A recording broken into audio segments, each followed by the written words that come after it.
Hi అండి అందరికీ. ఈరోజు నేనైతే 50 రూపీస్‌తో చిన్న ఛాలెంజ్ అయితే చేయబోతున్నాను. 50 రూపీస్‌కి అసలు ఏమొస్తాయి? వెజిటబుల్స్ కానీ, స్నాక్స్ కానీ, ఎనీథింగ్ షాప్ దగ్గరికెళ్ళి 50 రూపీస్ పర్చేస్ చేసి రావాలనేది నా ఛాలెంజ్. ఓకే. ఫస్ట్ అయితే వెళ్ళాము షాప్ దగ్గర కూరగాయలు చూసాము. ఫస్ట్ ఒక 5 రూపీస్‌కి అన్షికి జెల్లీస్ అయితే తీసుకున్నాను. తర్వాత ఒక ఆవాలు, పచ్చి శనగపప్పు ఇవైతే తీసుకున్నాను. ఇవి పోగా నాకు 25 రూపీస్ తిరిగొచ్చాయి. మళ్ళీ 5 రూపీస్ పెట్టి అన్షికి బింగో కొన్నాను. అవి పోగా ఇంకా 20 రూపీస్ అయితే మిగిలాయి.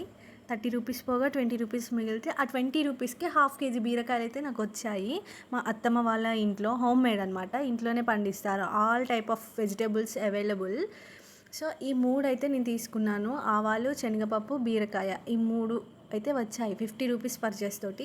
సో బీరకాయ శనగపప్పు కర్రీ అయితే చేస్తున్నాను. సో మన ఛానల్ కొత్తగా ఎవరైనా చూస్తే సబ్స్క్రైబ్ చేసుకోండి, లైక్ చేయండి, షేర్ చేయండి. Thanks for